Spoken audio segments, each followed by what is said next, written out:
Nós já ouvimos, em duas sessões anteriores, cerca de 11, isso foi na segunda-feira, não é?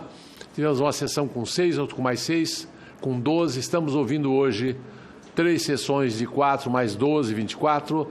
Teremos mais 2 sessões na terça-feira.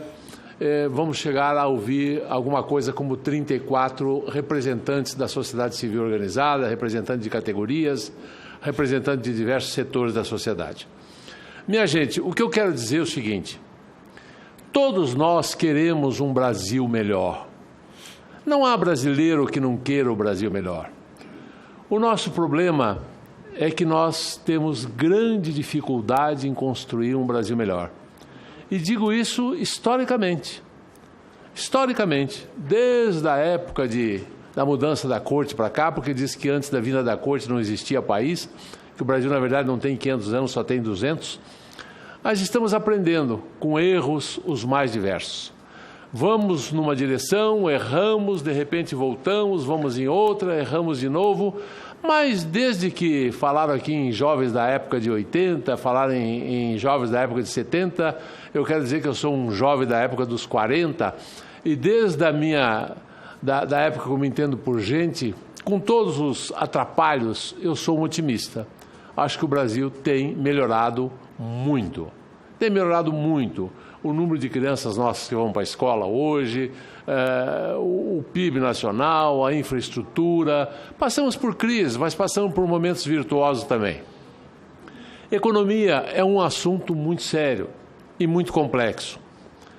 Coisas que são absolutamente verdadeiras numa determinada época da história de um país são absolutamente erradas em outra época. Eu quero citar aqui o presidente Lula, que eu sei para o qual você tem grande admiração. Fez uma política anticíclica correta em 2008, jogou dinheiro na economia, o país passou bem pela crise de 2008. Isso era verdade, ele estava certo. Só que o quadro macroeconômico mudou. Quando Dilma tentou fazer a mesma política, deu impeachment. Veja, aquilo que é verdade no momento não é necessariamente verdade em outro momento. O resultado do ciclo todo que nós herdamos são 12 milhões de trabalhadores desempregados, 40 milhões de pessoas na informalidade ou em situação muito precária. Tenta-se desesperadamente ter ideias, ter saídas para esse país. O Congresso existe por isso, o bonito da democracia é isso. Nós estamos aqui ouvindo diversas opiniões e quero dizer aos senhores que vou ouvir pessoas com grande capacidade técnica, com grande cultura, com grande inteligência, falando exatamente o oposto de tudo que vocês me disseram. Devo ficar com quem? Felizmente não sou eu que tenho que decidir isso, é o Congresso Nacional que decide isso. Um relator é apenas um catalisador dessa conversa. Mas ele não é o dono da conversa e nem é o dono da conclusão. Nós passamos por etapas, as audiências públicas, depois os 26 senadores da CCJ têm opiniões diversas, vão oferecer emendas, eu vou apreciar cada uma delas, e eu não tenho o poder de recusar todas. Qualquer um pode pedir que vá a voto a sua emenda, e se a comissão assim decidir, eu sou obrigado a acatar.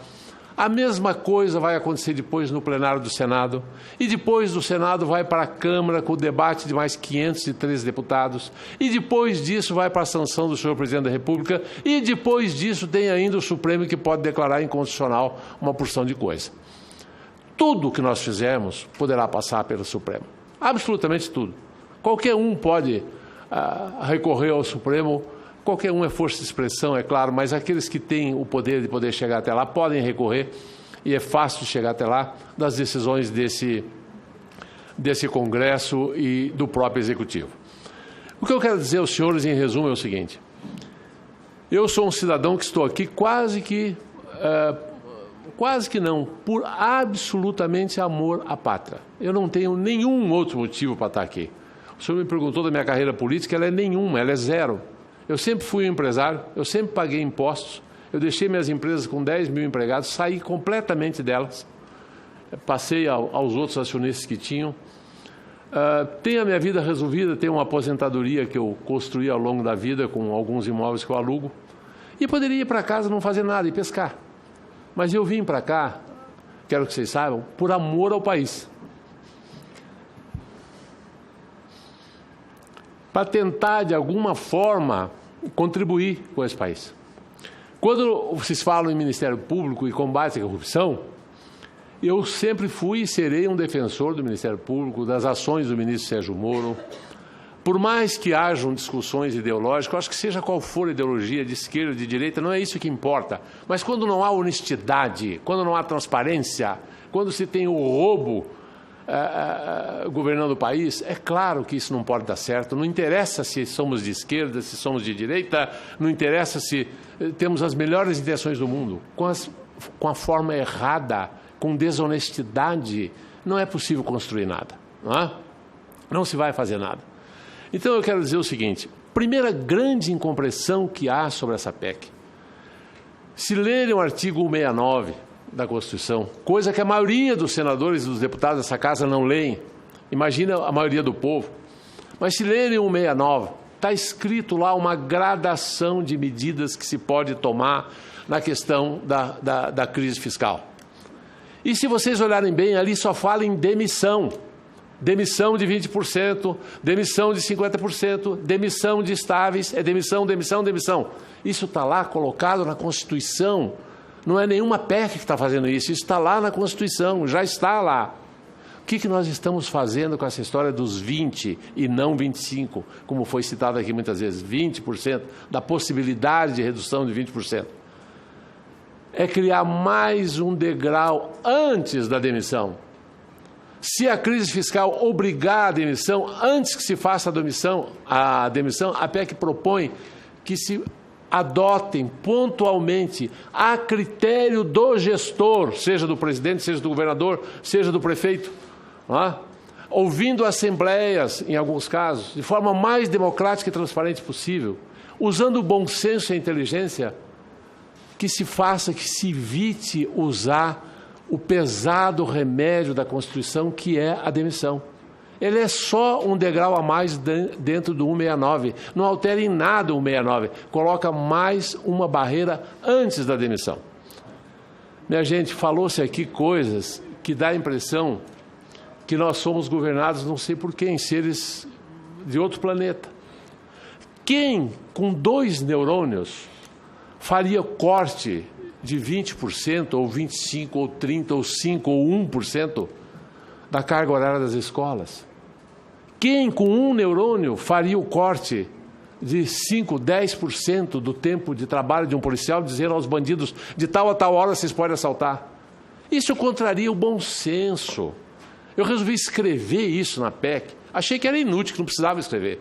Porque o artigo 169 está lá desde sempre, desde que a Constituição foi feita, e nunca ninguém usou. Essa PEC não obriga nenhum administrador a usar coisa nenhuma. É sempre poderá, poderá, poderá. Esse corte linear e absoluto de que estão falando em todas as categorias, isso não existe. Isso não existe. Isso é terrorismo puro. Olha, eu não estou aqui para perseguir funcionalismo público.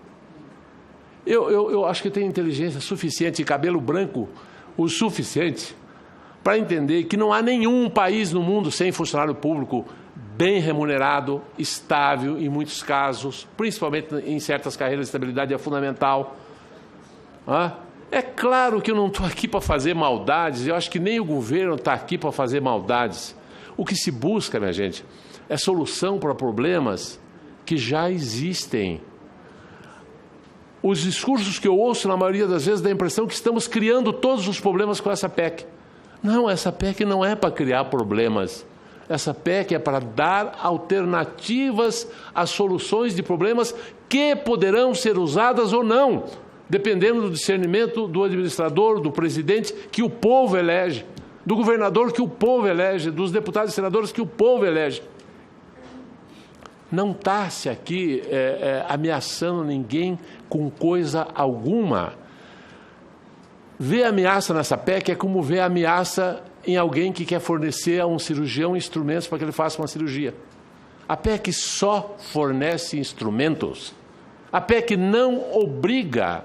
Se não quiserem usar nada do que está na PEC, não usarão, tão simples quanto isso. Como não usaram até hoje as demissões, e que poderiam ter sido usadas. Então, eu acho assim, muito debate, ouvir é fundamental. Ouvi até agora, vou ouvir até o fim, vou ouvir os meus colegas, estamos discutindo, podemos errar sim, podemos errar, como já erramos historicamente inúmeras vezes, mas saibam que será um erro bem intencionado.